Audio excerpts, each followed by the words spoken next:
ইয়েমেনের অ্যাডেন আন্তর্জাতিক বিমানবন্দর। ফ্লাইটের জন্য অপেক্ষায় কয়েকশো মানুষ।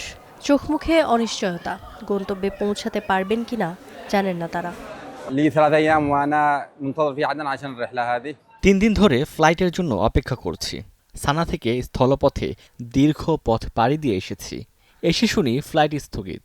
কখন আবার চালু হবে সে ব্যাপারেও কিছুই জানানো হচ্ছে না। এটি মিস হয়ে গেলে আমার অনেক লোকসান হবে।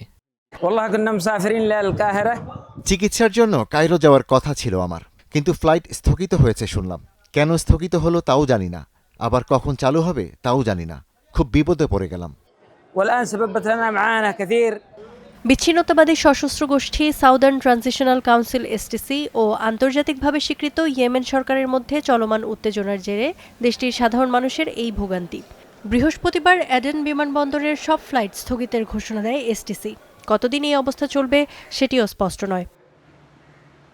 এসটিসির পরিবহন মন্ত্রণালয় বার্তা সংস্থা রয়টার্সকে জানিয়েছে, মঙ্গলবার মুকাল্লা বন্দরে হামলার পর সংযুক্ত আরব আমিরাত থেকে ইয়েমেনগামী ও ইয়েমেন থেকে আমিরাতগামী বিমানের ওপর নতুন শর্ত দিয়েছে সৌদি আরব। শর্ত অনুযায়ী সব ফ্লাইটকে জেদ্দায় সৌদি কর্তৃপক্ষের তদারকির মধ্য দিয়ে যেতে হবে।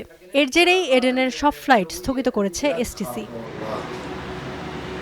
সৌদি সরকার এই অভিযোগ অস্বীকার করেছে। তাদের দাবি, সৌদি আরবের পক্ষ থেকে কোনো শর্ত দেওয়া হয়নি, বরং এটি ইয়েমেন সরকারেরই সিদ্ধান্ত। ইয়েমেনের প্রেসিডেন্টের উপদেষ্টা থাবেত আল আহমাদিও তেমনটাই জানিয়েছেন আল জাজিরাকে। বলেছেন, এসটিসির অর্থ চোরাচালান রোধে একটি নির্দিষ্ট রুটের ফ্লাইটের ওপর এ শর্ত প্রযোজ্য।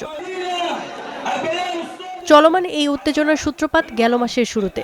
সৌদি সীমান্ত সংলগ্ন ও কৌশলগতভাবে গুরুত্বপূর্ণ হাদ্রামাউত ও আল মাহরা প্রদেশের দখল নেয় এসটিসি। সীমান্ত সংলগ্ন দুটি প্রদেশ এসটিসির হাতে চলে যাওয়াকে মোটেই ভালোভাবে নেয়নি সৌদি আরব। একে রাষ্ট্রীয় নিরাপত্তার জন্য ভয়ঙ্কর হুমকি আখ্যা দেয় রিয়াদ। দোষারোপ করে হুতি বিরোধী জোটের সদস্য সংযুক্ত আরব আমিরাতকে। সৌদি আরবের অভিযোগ, এসটিসিকে সীমান্ত সংলগ্ন ওই দুই প্রদেশের নিয়ন্ত্রণ নিতে আবু ধাবি মদদ দিয়েছে। শুধু তাই নয়, আমিরাত এসটিসিকে অস্ত্র দিয়েও সহায়তা করছে বলে অভিযোগ দেশটির। এসটিসিকে অস্ত্রের চালান পাঠানো হচ্ছে অভিযোগ তুলে মঙ্গলবার মুকাল্লা বন্দরে হামলা চালায় সৌদি আরবের নেতৃত্বাধীন জোট। হামলার পর 24 ঘণ্টার মধ্যে ইয়েমেনের সরকার সংযুক্ত আরব আমিরাতের সেনাদের সরে যাওয়ার আলটিমেটাম দেয়। পরে ওই দিনই স্বেচ্ছায় সেনা সরিয়ে নিচ্ছে বলে বিবৃতি দিয়ে তা কার্যকর করে আমিরাত।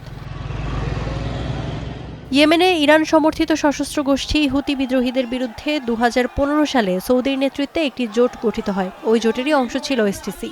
কিন্তু এক পর্যায়ে বেঁকে বসে গোষ্ঠীটি, শুরু করে সৌদি সমর্থিত ইয়েমেন সরকারের বিরোধিতা। দেশটির দক্ষিণাঞ্চলকে ইয়েমেন থেকে আলাদা করে তৈরি করতে চায় আলাদা একটি রাষ্ট্র।